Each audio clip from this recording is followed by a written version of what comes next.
भाइयों, प्रभु यीशु मसीह के सामर्थ्य और जलाली नाम में मैं आप सबका स्वागत करता हूँ। प्रभु यीशु मसीह का वचन कहता है, तुम मुझे पुकारोगे और आकर मुझसे प्रार्थना करोगे और मैं तुम्हारी सुनूंगा। सचमुच प्रियो, प्रभु यीशु मसीह बहुत महान है और वो हमारी प्रार्थना को सुनता है। और जब जब हम प्रार्थना करते हैं वो हमारी सुनता है। उसने अपने वचनों में कहा है कि देख, मैं द्वार पे खड़ा खटखटाता हूँ।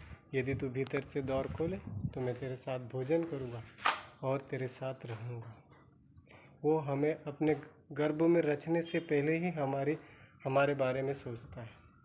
प्रियो, हम कई बार अपने जीवन में निराश हो जाते हैं, परिस्थितियों के कारण, गरीबी के कारण, कर्ज के कारण और बहुत सारी समस्याएं, बहुत सारा ट्रबल हमारे जीवन में आ जाता है।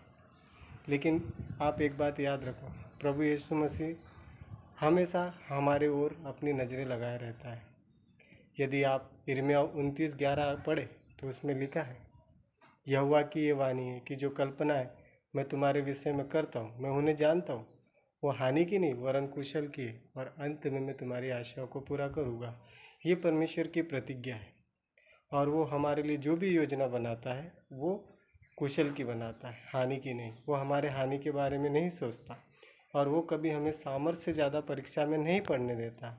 उसके पहले हमारे लिए रास्ते खोल देता। तो कभी भी निराश मत होइए। प्रभु यीशु महान परमेश्वर है और उसने हमें रचा है और वो हमारे रचने से पहले ही हमारे लिए योजनाएं बना चुका है कि हम कहाँ जाएंगे, क्या करेंगे, हमारे जीवन में क्या होगा। इसलिए घबराने की आवश्यकता नहीं है। यदि आप आज भी बोझ में हैं, परेशानी में हैं, दुख में हैं, तो प्रभु यीशु कहते हैं, हे बोझ से दबे और परिश्रम करने वाले लोगों, मेरे पास आओ, मैं तुम्हें विश्रांति दूंगा। और सचमुच वो विश्राम देने वाला परमेश्वर है।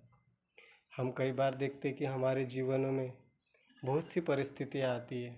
हम ये सोचते कि हमारा जीवन कैसे कैसे स्टेबल होगा, हम कैसे इस परीक्षा से बाहर निकलेंगे।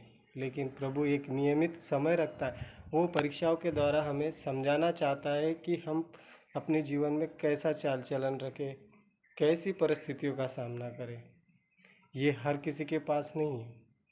आप एक बात ध्यान रखिएगा, कोई व्यक्ति विश्वासी हो या अविश्वासी, उसमें एक समानताएं होती है और वो एक खोज में रहते हैं और वो उन चीज़ों को दूसरी चीज़ों में खोजते हैं और वो चीज़ें जब उन्हें नहीं मिलती है, वो चीज़ जब उन्हें नहीं मिलती है तो वो निराशित हो जाते हैं और जीना पसंद नहीं करते हैं।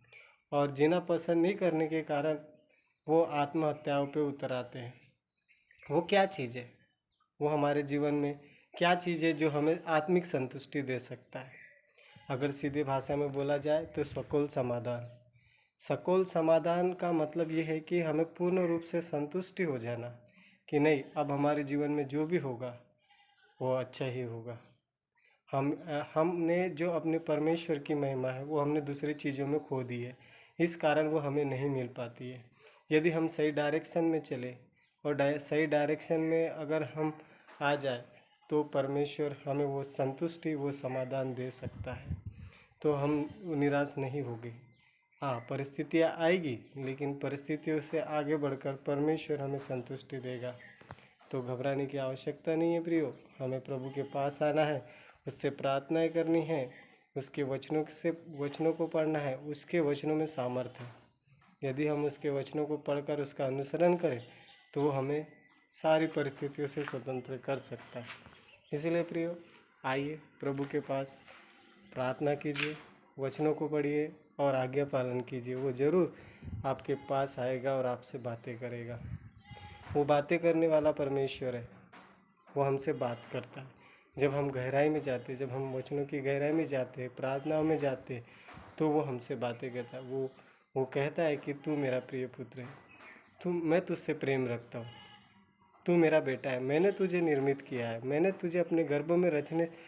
तुझे तेरे माँ के गर्भ में रचने से पहले ही तुझ पे दृष्टि लगा के रखी है। तो इसीलिए हमें घबराने की आवश्यकता नहीं है। परमेश्वर हमारा सहायक है और वो हमारा ऊंचा गढ़ है। धन्यवाद प्रियो। यदि आपको ये वचन, ये मेरे विचार जो प्रभु की ओर से निकले हैं, वो आपको समझ में आए तो आप ज़रूर इस चैनल को सब्सक्राइब कर सकते हैं और कमेंट्स भी कर सकते हैं। परमेश्वर आप सभी को आशीषित करे। प्रभु में आनंदित रहिए, खुश रहिए। धन्यवाद।